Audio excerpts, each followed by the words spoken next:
Hello and welcome to The Rest is Football with me, Gary Lineker and Alan Shearer, but unfortunately no Micah Richards today. We're recording this episode on Sunday evening as usual after all the weekend's action, and Big Meeks is currently 36,000 feet or so in the sky flying back from Mexico after working out there all week, I think on a league of their own. The good news though is that Alan Shearer is joining me even though he's off travelling as well. A little golf week just for a change, Al?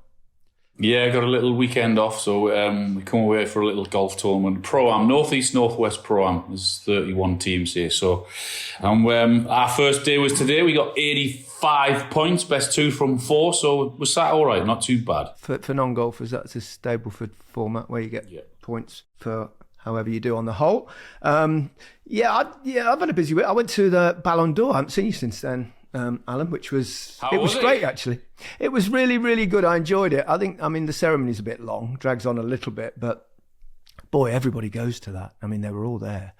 All the big hitters were there. Yeah, and your boys were there with you as well, weren't they?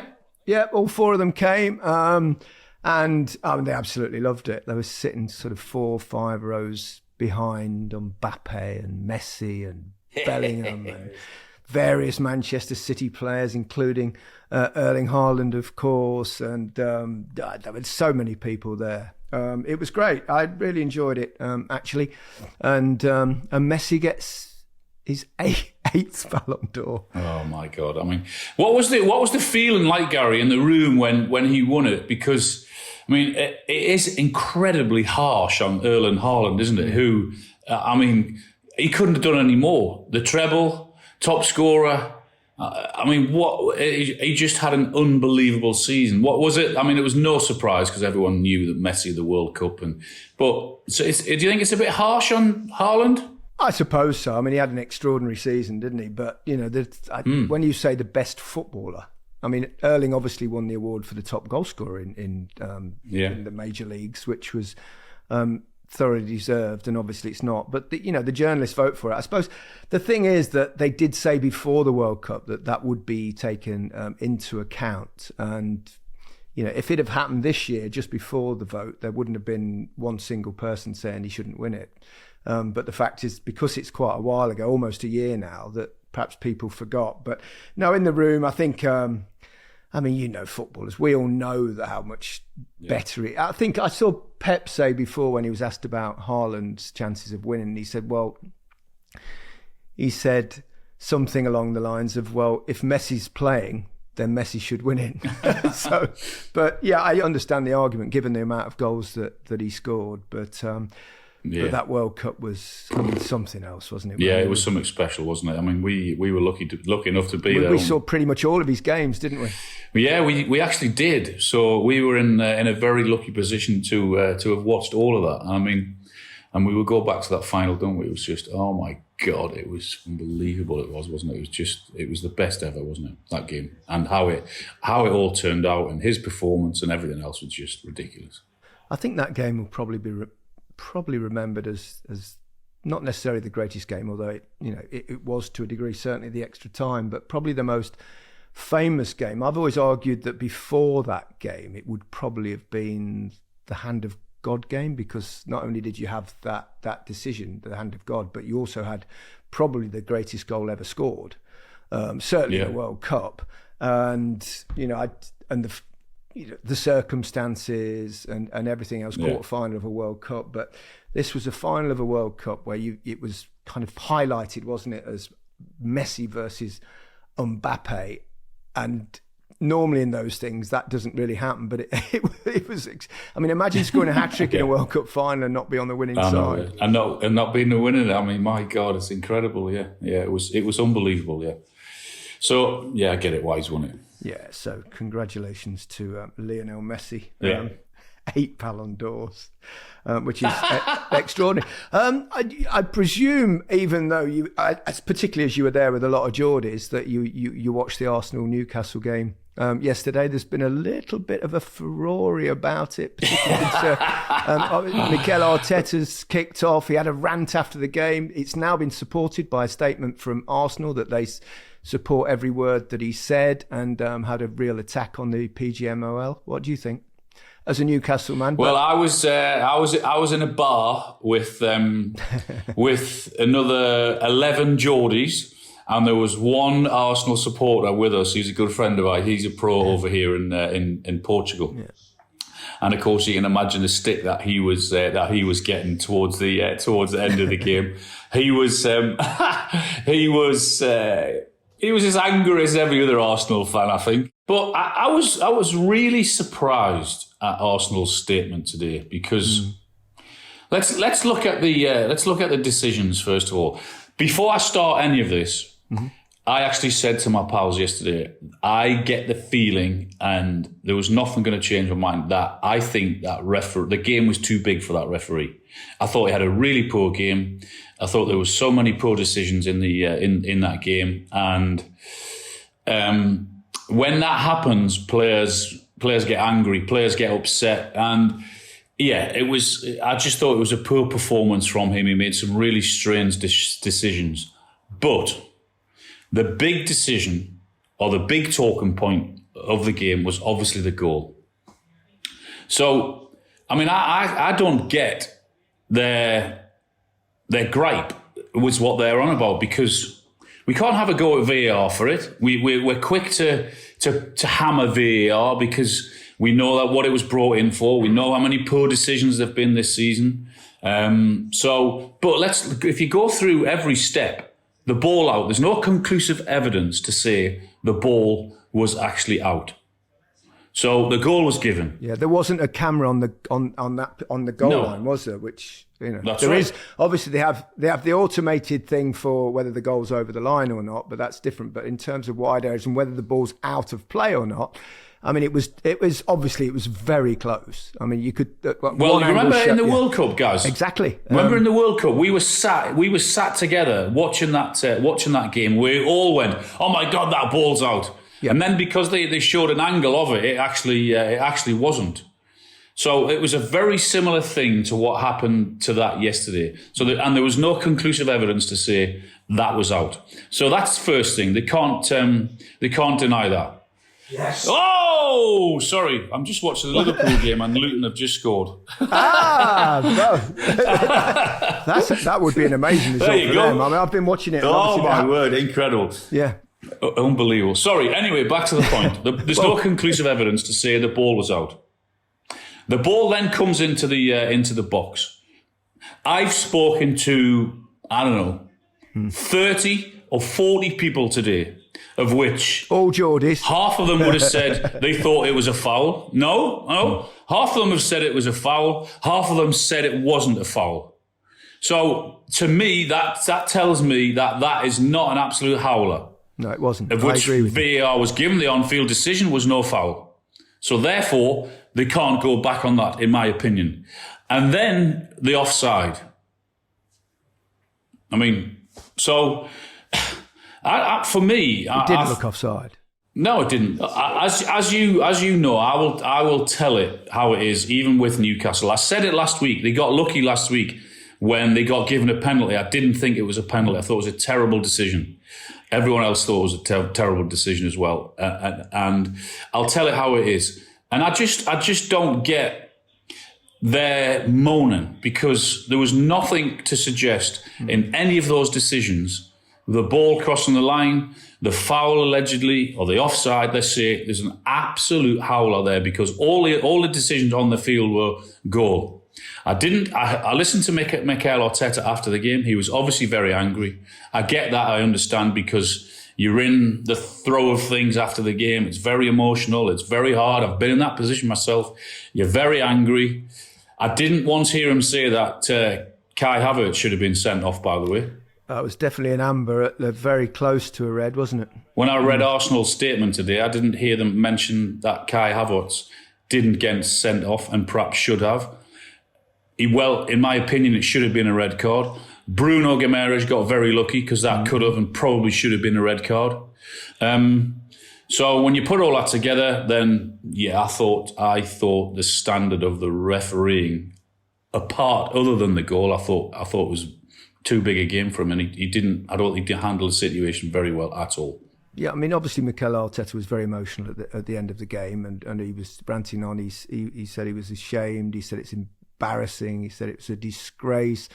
I sometimes think, I mean, we're always critical sometimes of referees, but I think you've got to be a little bit careful with inflammatory language, because we all make mistakes. We miss chances.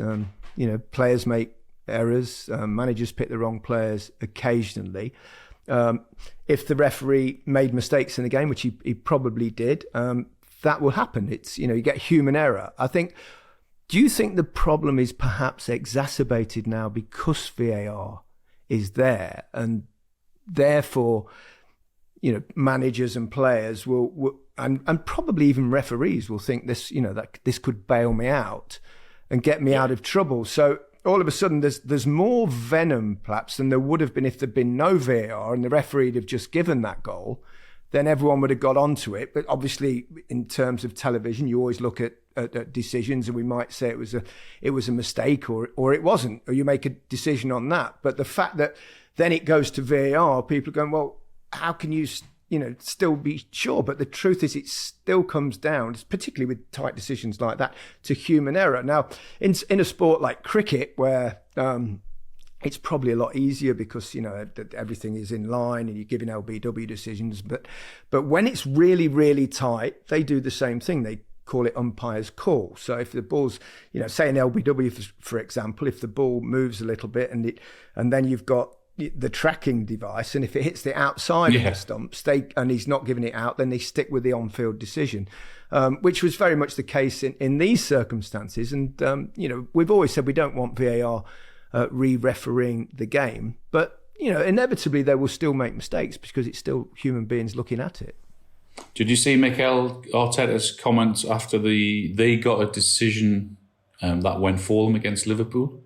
They've been aired on social media today when he said, we have to understand and we have to support our referees. They're humans, they will make errors, and we have to support them. I think managers obviously under it, referees as well. Managers are under a lot of pressure, and I mean, I've been in this business for the TV side of things forever, and the amount of times, because obviously on Match of the Day we get both managers' opinions, and if you get a certain decision.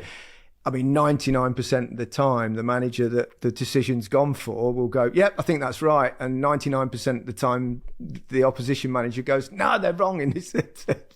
So I get it. Honestly, Gary, I've been in that position. I felt as if when I was the manager in Newcastle, we were robbed of that decision, that game against Fulham at St James's Park. I was as angry as I've ever been when that decision went against us. A goal was given to. So I get how hard it is, and I get that the manager's trying to make his point, etc. But yeah, I just can't agree with what was said last night after the game and Arsenal's statement today. Having said that, Howard Webb will never say this, but I reckon, and certainly my opinion is, that we've got the best football, we've got the best stadiums, the best managers, the best coaches, the best atmospheres, we've got the best of everything in our country, but we haven't got the best referees. Unfortunately, the pool of referees that we have at this moment in time, I just think they're not good enough. It's a difficult job. I know. I understand all of that, and they're in a no-win situation at times, but I don't think they're a good pool of referees, and I think they're worse now because of VAR than they've ever been. On that, I would say I think a lot of countries would probably say the same thing. Now, I think it can get a little bit clouded in terms of judging referees, how good they are in each country, because generally when we see foreign referees, they're refereeing a Champions League game, or they're refereeing a World Cup match, or a big qualifier, but they'll be the best referees from each country. So you perhaps think, Christ, they're much better in Germany, but that's probably their best referee. But I'm sure once you get down, have they got a pool of 20 or 30 referees that are at that level? But I have to say though, for referees, it's a thankless task. It really is. No, it is, and I mean, where do you?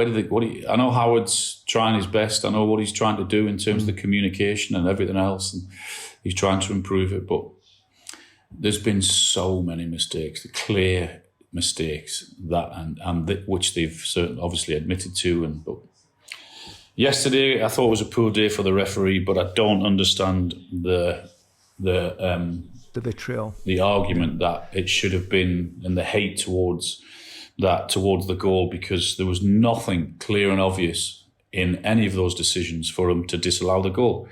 And I would say the same if it went against Newcastle, as you know. I would.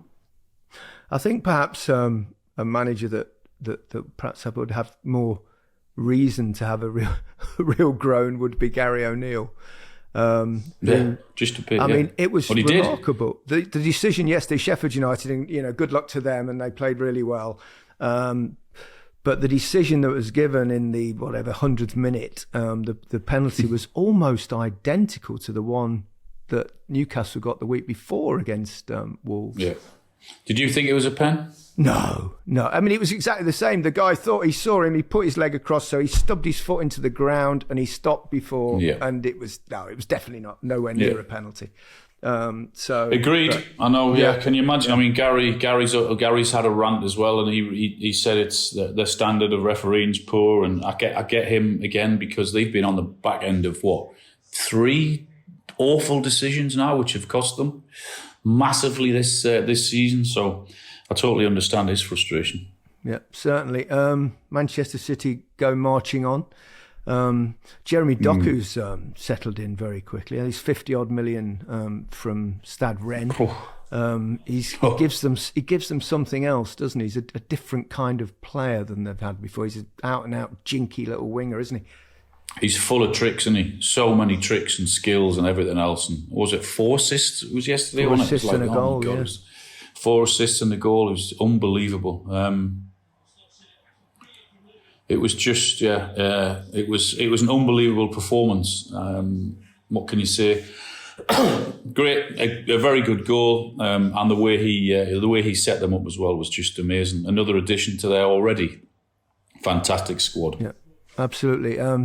Manchester United was a big win for them at the weekend. They struggled again, didn't they? And managed to get Fulham made about 6-7 errors in the build up to that Bruno Fernandes goal. But that, sometimes those little moments can just get you going on some kind of run and restore a little bit of confidence, which is clearly missing at the moment. I just think, for them yesterday, guys, I just think it wasn't at all about performance. Everything mattered on the result yesterday, because you can imagine what it would have been like, even if they had drawn. If it had stayed 0-0, you could still imagine the criticism. So everything was about result for Manchester United yesterday. So for them to get that win was huge for them. And you never know. I mean, it doesn't automatically make them a good team. I don't think they are. They're not an exciting team to watch. But you just never know in football. With one result, attitudes might change, confidence might change. So it was a huge result for them, massive. The ongoing off-the-field problems seem to persist, though, didn't they? Because obviously Marcus Rashford was ticked off for going on a night out. I think it was his birthday celebrations following the defeat, and that was deemed as unacceptable, I think the words of Eric Ten Hag. So it's just another little thing. It's not a big deal. It's daft. It's stupid. But if you've got a birthday and it's after the game and you've already got it all planned, and footballers are they're human beings. You don't know whether you're going to win that game or you're going to lose that game. I mean, you're shaking your head there, Alan. You think Rashford's wrong, out of order? I mean, absolutely. You can't. I don't care if it's your birthday on a Saturday night. If you've been dumped 3-0 and it's a terrible performance, you've got to read the room. the number of times that that happened to me to say, well, we had a dinner planned, or we had this planned, and we've been beaten on a Saturday night. I said, I can't go out. I'm not going out. You cancelled. It's like, yeah, absolutely. You can't go into town, into a nightclub on the night you've just been dumped 3-0 off your neighbours. It's just, you can't do it. I mean, it's just a no-no. So yeah, it was daft and it was stupid for Marcus to do that, whether it's your birthday or not. I can't ever remember changing plans for something like that. Although I didn't really go. Well, because you were just big party boy, weren't you? Eh? Hardly. Yeah. I'd certainly go out for dinner regardless. I mean, dinner's different. Yeah. I mean, if you're going out into a restaurant, I mean, there's an excuse to say, well, I'm just going out with the missus or whoever it may be. But going into a nightclub is, I mean, no, you can't do that. Not when you've been beaten 3-0 off your neighbours. It's a no-no. Cancel. Alan disapproves. Let's take a break. Welcome back to The Rest is Football with me, Gary Lineker. I've got Alan Shearer here. Mike has not landed yet from Mexico, I believe. And during that very short break, Liverpool equalised, Alan, and it was Luis Diaz. And obviously he's been through a dreadful time. He's still going through it.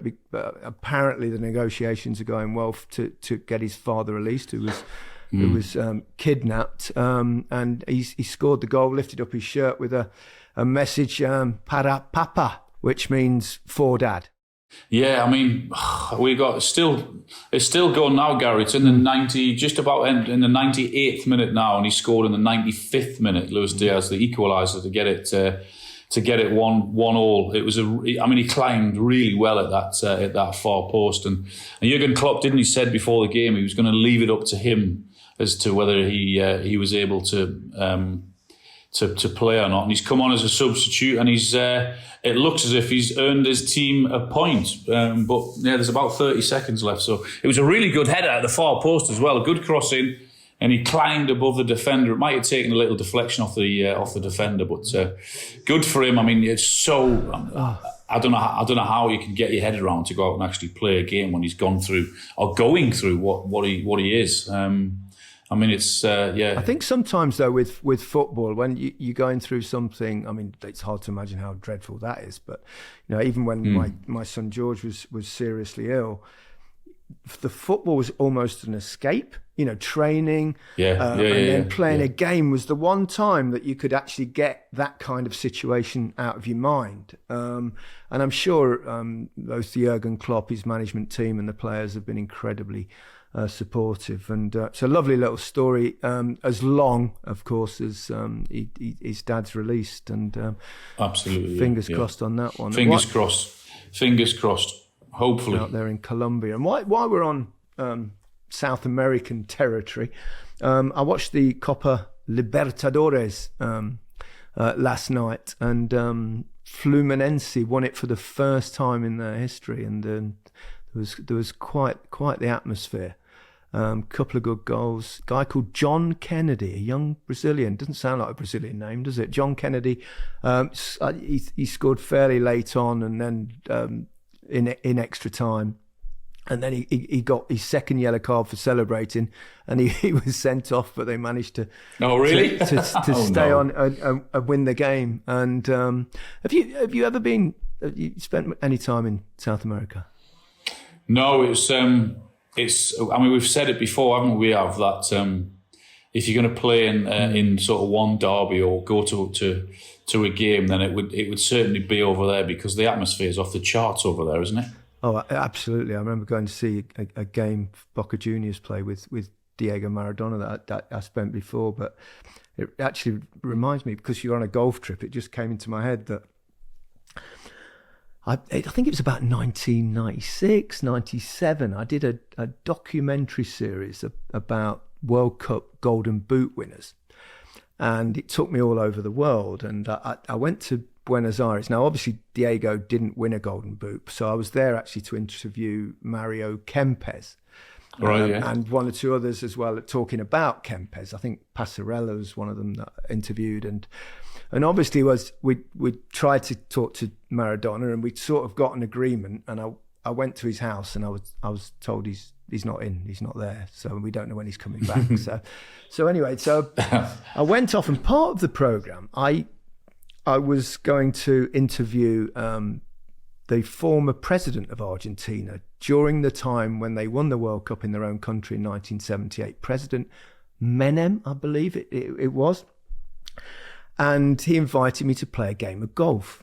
So we arrived there, and he's got his friend, President Menem's friend, was my partner, and his golf coach, the pro from the shop, was President Menem's partner. So anyway, we had a nice round of golf. We're going on. We get to about the 8th, 9th hole, and we were talking about my documentary series, and he said, well, are you not talking to Diego? I went, well, we tried and had it arranged, but it didn't really happen.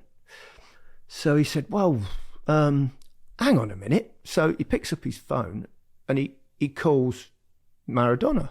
So he said, I've got Gary here, he wants to do a thing. He said, Diego said, yeah, no problem, we'll do it tomorrow night or something. So anyway, I'll come to the end of that part of it shortly. But so we carry on the rest of the round, and we get to the last hole, and it's all square. And I'm we're on the tee, and President Menem hits off, and then the pro hits off. They both go down the fairway. So while they're hitting the drives, President Menem's friend comes up to me, who's my partner, and he went, we don't win this hole. I went, I'm sorry, what do you mean? He went, no, President Menem doesn't lose. I went, oh, okay. So there was a big load, there was water on the left, and I thought, crikey, this is a bit weird. But anyway, so I stood on the tee, and I thought, it's hitting the water. I better hit it in the water. And then as I got there, and as I went to about hit the ball, I went, that competitive side, don't sod that. Exactly. And actually a decent drive down the fairway. And his friend, he's gone like, what are you doing? I went, I mishit it. I was aiming at the, yes. And this is absolute, I swear this is true. And then my second shot, I just thought, oh, this is ridiculous. And I hit a shot, I got on the green, and in the end, we halved it in fours. So it was all square. So we didn't beat him.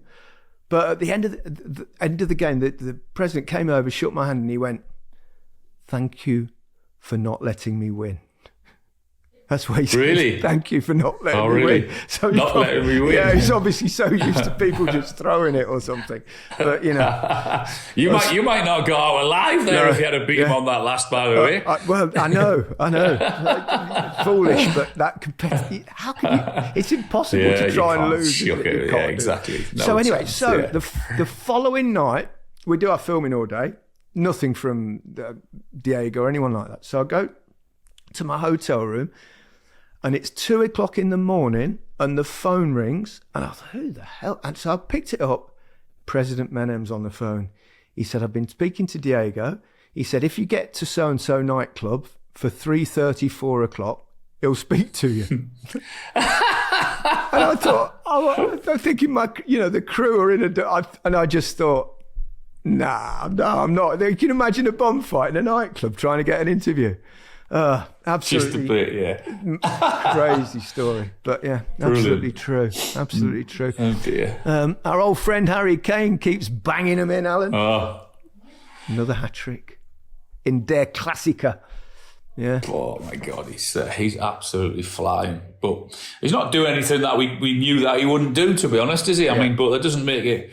It doesn't take anything away from his achievements, but my God, he's loving it, isn't he? He's just obviously settled in very quickly.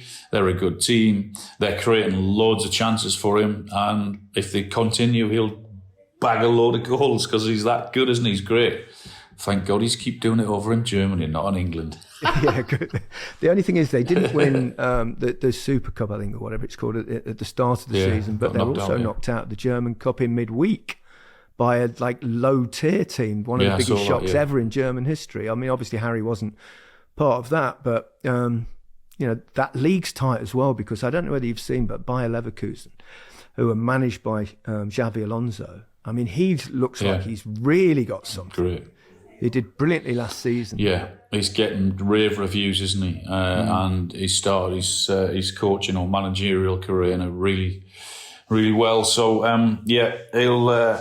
It won't be long if he keeps on going before others are starting to look at him if they haven't already, and then you never know, do you? Yeah, I would think there's every chance that once Carlo Ancelotti walks away or is pushed out, as often the case at Real Madrid, that he might end up there as manager of a certain Jude Bellingham. And also there's possibly follow Klopp down the line. I don't know. These things you always do, don't you? It's going to be Gerrard because blah blah blah. But, no, exactly. In 12 months' time, that all might change. But it doesn't look like it. It looks as if he's going to be around for a long time at the top, doesn't it? Yeah, I think so. As always, we'll end with kind of the moment of the weekend. It was the FA Cup first round, which is you always see some entertaining games there. There was one match where I think it was Aldershot was 7-0 up at Swindon. And which was remarkable. And then Swindon scored 4 goals in the last 15, 20 minutes or something, finished 7-4, which was remarkable. But I think the moment of the weekend, 8th tier Ramsgate, they beat National League Woking 2-1, and they've been drawn against AFC Wimbledon in the second round. And, for a club that's that small, it's a wonderful moment to actually reach the second round of the FA Cup, with obviously the possibility, who knows, of getting through and drawing one of the big boys, maybe Newcastle, Al. You never know. I think it's a great time for footballers who are not quite at Premier League level and playing in non-league level. Obviously, love the game. For them now to be in and around the FA Cup and with a chance of actually, you just never know, of getting into that into the third round draw and getting one of the big boys. I think it's a great time of the year for footballers to actually be in it. We all know what the FA Cup is. You keep reminding me every single year that I've never won it. So you never won the FA Cup? Off, will you? It's the only thing I've got on you. Won the FA Cup. Yeah, you keep reminding me. When's our first game? It'll be in the first week in January. Get ready, everyone. It's coming again. Shearer's never won the FA Cup. We'll find a way of getting it into the script somehow. And if about the 150th different way of doing it. Something like that, yeah. So golf again tomorrow, Al? It's, going to win this tournament? Yeah, we got first day was today. We got another 3 days. So we've had a decent start, not a great start, but we're in the hunt. So long as my team can stay off the drink tonight, they might have a decent time in getting off, because we're off at about 10 a.m. tea time. So it might be difficult for one or two of them.